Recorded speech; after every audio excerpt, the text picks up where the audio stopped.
तो आज new question है। इसमें क्या कहा जा रहा है, calculate the standard cell potential of the galvanic cell. ये दो गैल्वेनिक सेल दिया हुआ है, एक गैल्वेनिक सेल ये है, दूसरा गैल्वेनिक सेल ये है। इस दोनों ही गैल्वेनिक सेल का स्टैंडर्ड सेल पोटेंशियल निकालने का है, स्टैंडर्ड सेल पोटेंशियल निकालना है, ठीक है। और ये दोनों सेल रिएक्शन तो दिया हुआ है, ये रिएक्शन। उसके अलावा हमको कैलकुलेट क्या करना है, डेल्टा और जी नॉट कैलकुलेट करना है, चेंज इन फ्री एनर्जी। उसके बाद इक्विलिब्रियम कांस्टेंट को भी कैलकुलेट करना है। और डेटा हमारे पास ये सारा दिया हुआ है, ये सारा डेटा हमारे पास दिया हुआ है। Standard reductant potential of the electrode दिया हुआ है यहाँ पर, जो डिफरेंट इलेक्ट्रोड यहाँ पर इन्वॉल्व है, उसका रिडक्शन पोटेंशियल दिया हुआ है, उसका हम लोग को यूज करना है। तो हमको यहाँ पर सिंपली करना क्या है कि हमको डेल्टा जी नॉट निकालना है। डेल्टा आर जी नॉट मतलब रिएक्शन, कंप्लीट रिएक्शन का बोल रहा है, ठीक है, ओवरऑल सेल रिएक्शन का। तो उसके लिए हमको क्या करना पड़ेगा कि उसका हम फार्मूला लिखते हैं, क्या क्या रिक्वायरमेंट होगा, और उसके बाद इक्विलिब्रियम कांस्टेंट भी निकालना है, तो वो भी देखेंगे उसकी क्या ज़रूरत है। हमको निकालना क्या है, हमको निकालना है डेल्टा आर जी नॉट। तो इसका फॉर्मूला क्या होता है, माइनस क्या होता है, एन एफ ई नॉट, यही होता है इसका फॉर्मूला। क्या है, n F E naught cell, n F E naught cell. अब यहाँ पर हमारे पास ये क्या है, नंबर ऑफ इलेक्ट्रॉन, वो तो हम रिएक्शन देख करके पता कर लेंगे कितना नंबर ऑफ इलेक्ट्रॉन। एफ का वैल्यू मालूम है 96,500 होता है, तो हमको ई नॉट सेल निकालना पड़ेगा। और दूसरा कह रहा है इक्विलिब्रियम कांस्टेंट, ठीक है। तो डेल्टा आर जी नॉट का भी रिश्ता है किससे, इक्विलिब्रियम कांस्टेंट से, ठीक है। इसका क्या रिश्ता है, माइनस 2.303 RT log, यही है इक्विलिब्रियम कांस्टेंट, यही निकालना है। तो अगर डेल्टा आर जी नॉट अगर हमारे पास आ जाता है तो हम इस के का वैल्यू निकाल सकते हैं, क्योंकि आर का वैल्यू मालूम है, क्योंकि गैसियस कांस्टेंट है। और टी क्या है, टेम्परेचर है, वो भी पता है हमारे पास। तो हमको क्या क्या निकालना है, ये इक्विलिब्रियम कांस्टेंट निकालना है और ये डेल्टा आर जी नॉट निकालना है। तो पहले डेल्टा आर जी नॉट निकालेंगे तब तो ये के का वैल्यू निकलेगा। और डेल्टा आर जी नॉट निकालने के लिए क्या चाहिए, एन का वैल्यू मालूम है, एफ का वैल्यू मालूम है, ई नॉट सेल निकालना पड़ेगा। तो सबसे पहले हम लोग क्या करेंगे, E naught cell, standard reduction potential of the cell निकालना पड़ेगा। और कह भी रहा है calculate the standard cell potential, वहाँ कह भी रहा है कैलकुलेट करने के लिए, तो हमको कैलकुलेट तो करना ही पड़ेगा, ठीक है। तो अब हम लोग क्या करेंगे, अगर कंफ्यूजन है तो यहाँ पर हम लोग सेल रिएक्शन तो लिखा हुआ ही है, सेल रिएक्शन लिखा हुआ है। इसमें ऑक्सीडेशन किसका हो रहा है, क्रोमियम का ऑक्सीडेशन हो रहा है, Cr से Cr3+ हो रहा है, ऑक्सीडेशन हो रहा है क्रोमियम का ऑक्सीडेशन हो रहा है। मतलब क्या हुआ, क्रोमियम का ऑक्सीडेशन हो रहा है, यानी ये एनोड का काम कर रहा है। क्रोमियम क्या काम कर रहा है, एनोड का काम कर रहा है, तो लेफ्ट साइड में होगा। उसके बाद यहाँ पर देखिए कैडमियम Cd2+ है, उससे ये Cd हो गया, तो कैडमियम यहाँ पर ये 2 इलेक्ट्रॉन एक्सेप्ट करके कैडमियम में बदल गया, तो कैडमियम का रिडक्शन हो रहा है, कैडमियम का रिडक्शन हो रहा है कि नहीं। तो कैडमियम का रिडक्शन हो रहा है और क्रोमियम का ऑक्सीडेशन हो रहा है। तो क्रोमियम जो है एनोड बनेगा और कैडमियम जो है कैथोड बनेगा, कैडमियम जो है कैथोड बनेगा, ठीक है। तो हम अब इसी फार्मूला से निकालेंगे।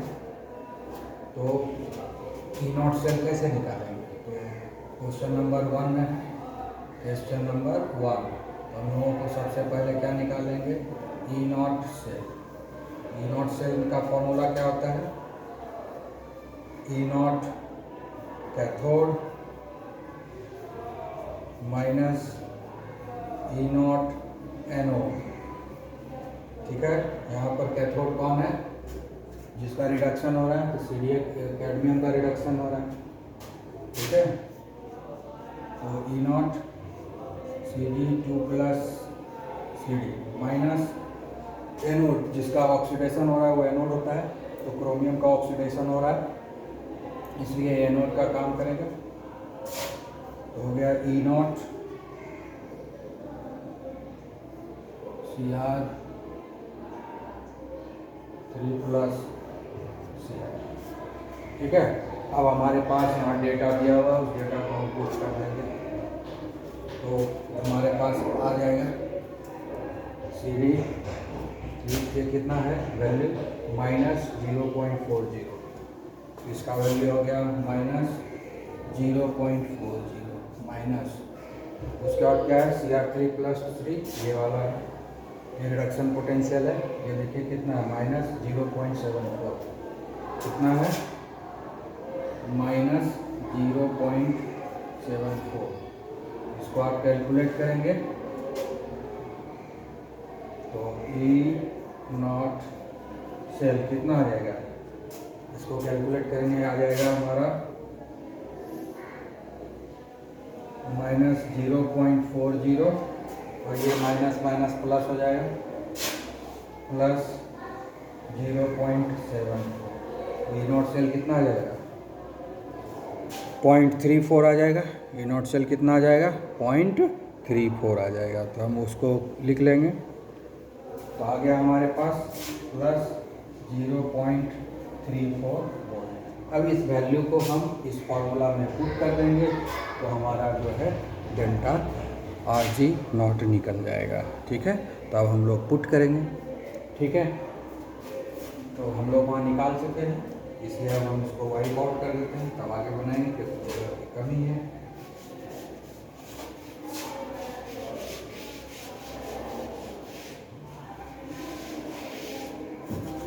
तो हम लोग निकालेंगे डेल्टा RG नॉट निकालेंगे। सबसे पहले क्या है -n, n क्या है नंबर ऑफ इलेक्ट्रॉन्स जो ट्रांजैक्शन हो रहा है। यहाँ पर देखिए 3 है, एक कैडमियम 2 इलेक्ट्रॉन एक्सेप्ट कर रहा है, तो 3 कैडमियम है तो 6 इलेक्ट्रॉन एक्सेप्ट कर रहा है। एक ये Cr है, Cr से Cr3+ हो चुका है, Cr से Cr3+ हो चुका है, Cr से Cr3+ हुआ, मतलब क्या हो गया कि एक क्रोमियम 3 इलेक्ट्रॉन का लॉस किया, एक क्रोमियम 3 इलेक्ट्रॉन का लॉस किया, तो यहाँ पर 2 क्रोमियम है तो 6 इलेक्ट्रॉन का लॉस करेगा, यानी 6 इलेक्ट्रॉन का लॉस एंड गेन हो रहा है। इसमें ट्रांजैक्शन कितने इलेक्ट्रॉन का हो रहा है 6 इलेक्ट्रॉन का, 6 इलेक्ट्रॉन लॉस हो रहा है और 6 इलेक्ट्रॉन का गेन हो रहा है, तो इसलिए n का वैल्यू क्या हो गया 6। तो हम जो इस n का वैल्यू लिख दिए 6। उसके बाद f है, इसका वैल्यू होता है 96,500 कूलम। अब ई नॉट सेल हमने यहाँ निकाला है, उसको हम लोग यहाँ बिठा देंगे 0.34। अब इस सारे को आप कैलकुलेट कीजिए, ठीक है। सारे वैल्यू बिठाने के बाद जब आप कैलकुलेट करेंगे तो कितना आ जाएगा, ये सब को आप जो है मल्टीप्लाई कर देंगे तो आ जाएगा 1,96,000,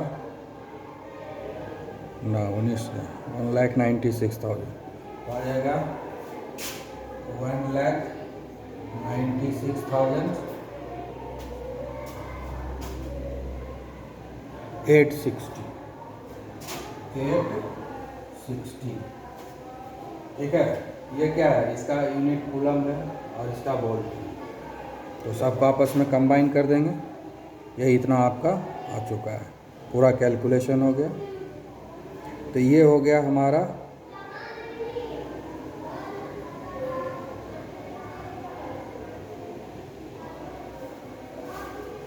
ये आ गया एनर्जी के टर्म में इतना जूल पर मोल,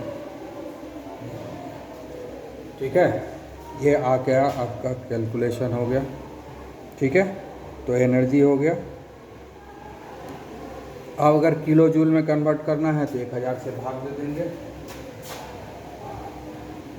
तो 1,96,860 डिवाइडेड बाय 1000, तो हो जाएगा किलो जूल पर मोल।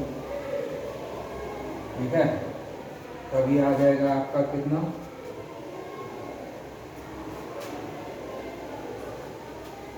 इसको डिवाइड करेंगे तो आएगा 3 डिजिट के बाद 196.860 किलो जूल पर मोल। तो आपका T0 सेल भी निकल चुका, स्टैंडर्ड सेल पोटेंशियल निकल गया यहाँ पर। और उसके बाद जो है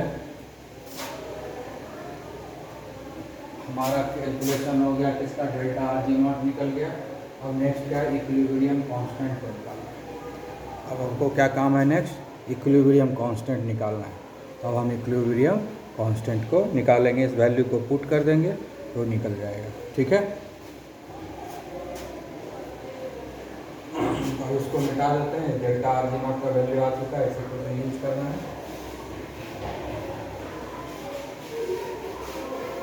ठीक है, अब डेल्टा R0 का दूसरा फॉर्मूला क्या है, उसको यूज करेंगे, -2.303 RT लॉग के, यही फॉर्मूला है, इसी का हम यूज करेंगे। ठीक है, और इससे फिर बन जाएगा। इसमें अब वैल्यू, सारे वैल्यू को हम लोग पुट कर देते हैं तो ऑटोमेटिकली जो है ये आ जाएगा। ठीक है, अब जो है वहाँ कितना आया है, जो जूल में आया है वो वैल्यू पुट करेंगे। जूल में कितना आया था, 1,96,860 जूल जो है हम यूज करेंगे। ठीक है, यहाँ -2.303 यही आया था ना डेल्टा आर का वैल्यू। ठीक है, जूल वाला वैल्यू पुट करेंगे क्योंकि यहाँ जूल का ही सब है। और आर का वैल्यू क्या होता है, 8.314। आर का वैल्यू कितना है, 8.31, गैस कांस्टेंट होता है, 8.314 का यूज करेंगे। ठीक है, उसके बाद टेम्परेचर दिया हुआ। अच्छा, स्टैंडर्ड सेल पोटेंशियल बोल रहा है ना, स्टैंडर्ड सेल पोटेंशियल बोल रहा है। स्टैंडर्ड सेल पोटेंशियल मतलब स्टैंडर्ड कंडीशन में निकालेंगे। स्टैंडर्ड कंडीशन में टेम्परेचर कितना होता है, 25 डिग्री सेल्सियस और 298 केल्विन। स्टैंडर्ड टेम्परेचर क्या होता है, 298 केल्विन और 25 डिग्री सेल्सियस। ठीक है, इसलिए क्वेश्चन में वो लिखा हुआ नहीं है, लेकिन हमको क्योंकि यहाँ पर दे दिया स्टैंडर्ड सेल पोटेंशियल कैलकुलेट करना है, इसका मतलब है कि स्टैंडर्ड कंडीशन को मेंटेन करना है, एसटीपी पर कैलकुलेट करना है। तो स्टैंडर्ड टेम्परेचर क्या होता है, 25 डिग्री सेल्सियस और 298 केल्विन। ठीक है, इसलिए इस टेम्परेचर का वैल्यू हो गया 298 केल्विन।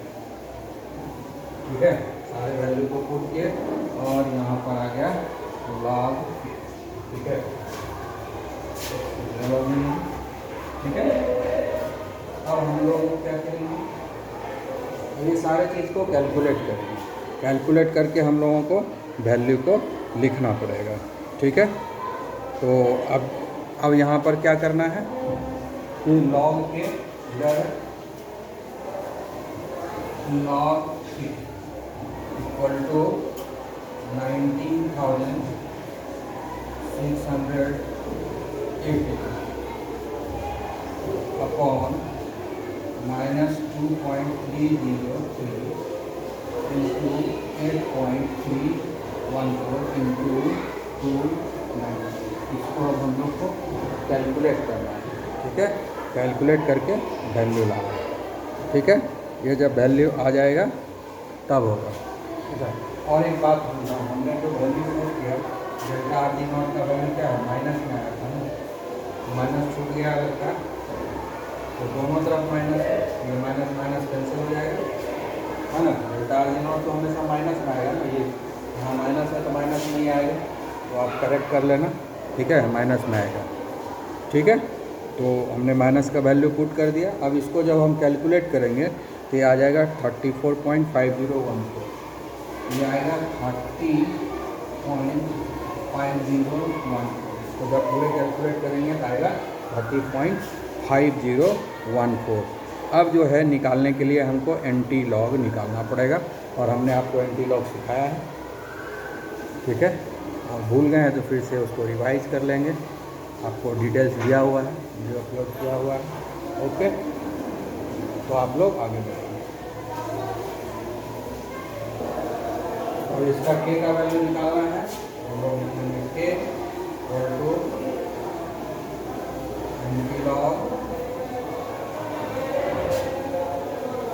30.50, इसका एंटी लॉग निकालना है। टेबल में आप देख रहे हैं, अभी बाहर रहो, पहले लिखो जा करके, लिख करके लाओ।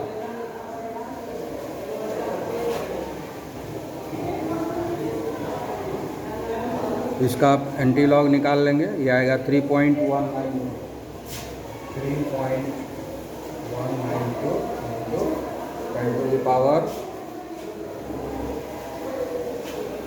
34।